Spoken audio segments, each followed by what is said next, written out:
Welcome to Theme Time Television, the audience participation program where you can send in your artistic creations based on the themes of this program. This week's theme, Strange Fire. What does it mean? Well, let's start the show off with a song that I wrote, and guess what it's called? You guessed it, Strange Fire. Strange fire coming to my room, thought it was a candlelight. Strange fire, I never lost my mind. Strange fire, it's only so sweet, making me feel at home. I thought I was under control, now I find myself all alone. And I'm burning with desire for your strange fire, for your strange fire.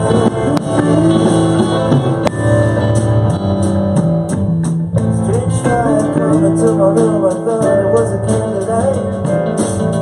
Strange fire, stirring your feet, stirring me with all my might. Strange fire, making mistakes if I thought that wind would blow. Oh, I thought I was under control, now I see you everywhere I go. And I'm burning with desire for your strange fire.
We're back. Hope you liked that. That was a live version of a song, which I've still yet to record properly.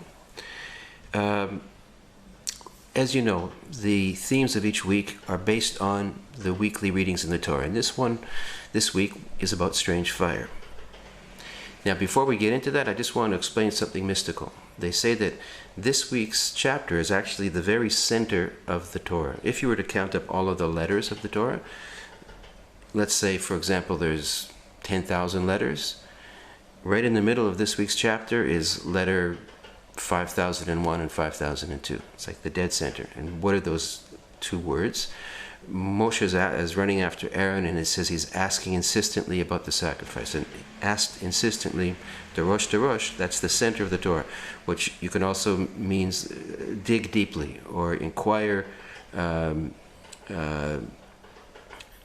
keep inquiring. Dorosh, dorosh. Dig deeply, dig consistently, dig, dorosh, dorosh. Keep digging. And that's really the center of the Torah. The Torah is about consistent questioning and looking at things over and over and over again. A good student is one that questions. So let me explain the story of what happened. There's this big inauguration that's been going on about getting the priests ready for this big ceremony. They're building the Mishkan, which is the tabernacle in the desert, and they're about to basically recreate what had happened a little while ago when they all saw the Creator at Mount Sinai, and now they're sort of recreating it with this temple. Now, what happened at Mount Sinai? He basically came down and he said, I'm coming down to meet you guys, and don't get close to the mountain. And so that everything's about ready to happen, and there's supposed to be a fence around the mountain, so you shouldn't get close. And then he says to Moshe, make sure there's a fence. He says, yeah, you told me, I already did it. He says, well, check again. In other words, he says it twice. It's unusual. And the idea is that, imagine the finite coming into the finite world. The infinite. Imagine the infinite coming into the finite world. Imagine a huge magnet, okay? And let's say we're little shards of metal. Well, when that huge magnet comes, these little shards are just going to go poof, right? So he said, make sure there's a fence there, because, as he approaches. And essentially what happened in this recreation where we made this Mishkan is the same idea, that there's going to be these sacrifices that are brought, and he's going to come down. This fire from heaven is going to come down and burn these sacrifices. Now, as it happened like throughout history, we would light the fire down below, and then this fire would come above, okay, and everybody would see it. It was an amazing thing, which, by the way, we'll probably see soon, God willing. Anyway, the first fire, the initiation of this whole concept, he wanted to start the fire himself from above. Okay, now get this. So everybody's ready. It's about to happen. Everybody's all prepared for this big day. The priests are all dressed up. The people are prepared and ready. The Mishkan has all been set up, and we're waiting for this big thing to happen. Okay. Now, as it happens, this big fire comes down. Everybody bows down. But what happens? Aaron's two sons, they wanted to prepare their own little fire from below, and they had this strange thing that wasn't commanded, and they never asked Moshe, like, is this okay? They just went ahead and deduced this, whatever, or concluded that they wanted to bring something, their own fire, which wasn't commanded. So while everybody's bending down, this fire comes down, they're standing up with this strange fire, and this fire comes in and it basically takes their souls and they die. So this huge celebration turns into a huge funeral. It's a very deep chapter, and a lot of questions to think about. But after this whole incident, so there's a few laws that are made. Number one, that you're not supposed to go into the temple intoxicated if you're a priest. Not that they were drinking, but they were high. They were high on God. Okay, you have to be careful. How does God want you to? How does He want you to be high on Him? Right? There's another law about you should always ask your teacher about things, because if you do something just out of your own free feeling, sometimes it may not be good. They say that more than the mother wants to feed the young, more than the young want to feed the mother wants to feed the young. More than the calf wants to milk from the mother wants to give the milk. So, Hashem wants to give and stuff, but He wants, there has to be a process in a way. Anyway, strange fire. They were basically getting high, and getting high is great, but how do you get high? In other words, how can you get high and stay high so that you don't end up in the hospital and you don't end up dying young?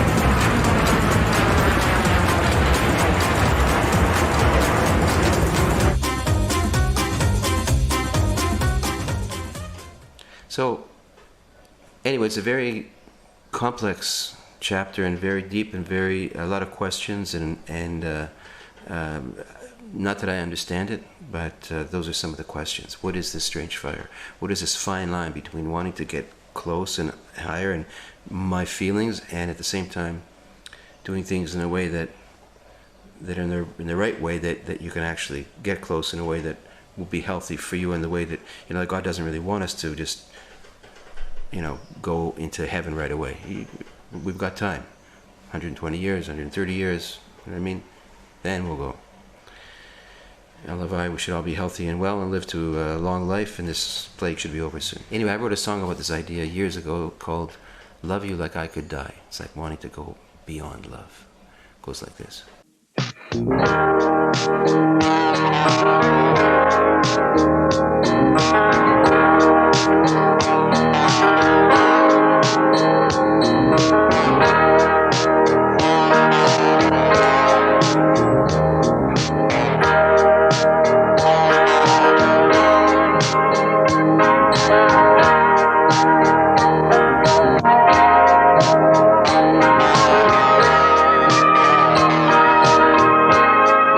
Well, I'm thinking of you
if you keep digging and digging in the right way, it's the best thing in the world.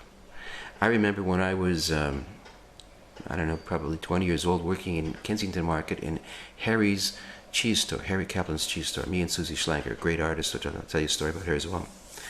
And he used to shave off the hard cheese and put the fresh ones out there. And he used to say to us, we were saying, he said, Rani, there's no ends to cheese, only beginnings. Anyway, it's a philosophy of life. No ends, only beginnings. And in fact, Susie did a beautiful painting once, which I'm going to get a picture and I'll put it into the program, but I don't have it with me. It's in Canada. We were talking one night about the difference between angels, animals, and man.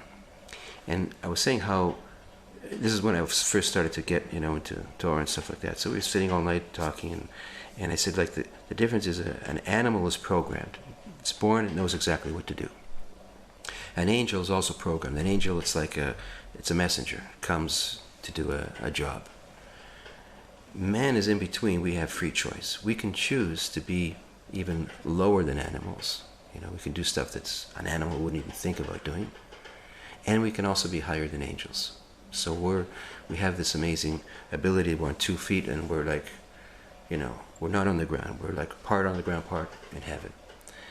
And anyway, she did this amazing painting where it's all dark and there's this keyboard and my hand is reaching up into the keyboard. It's sort of abstract. It's black and dark and this white hand and white keyboard going up into heaven.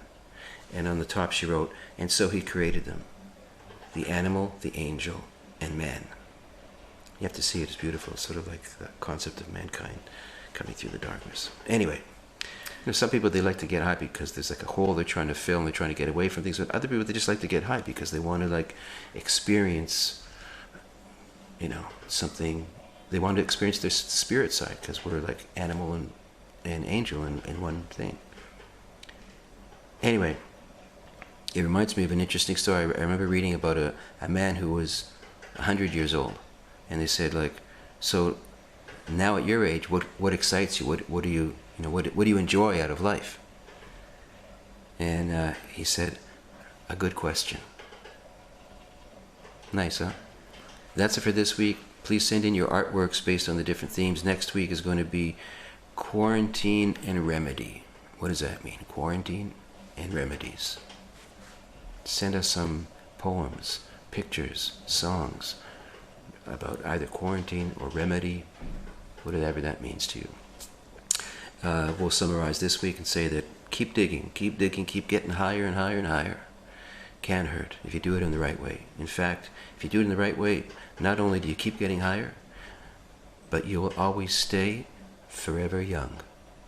This song's from Mr. Bob Dylan, one of my favorite singer-songwriters, and a great DJ. You should listen to his show, Theme Time Radio, which I stole the title from.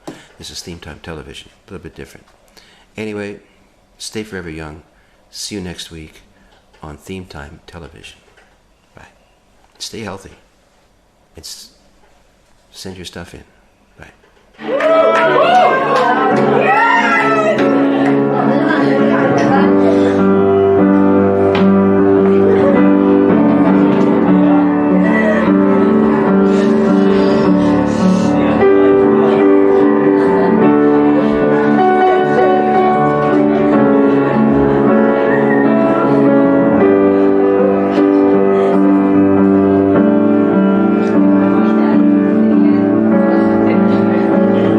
May God's blessing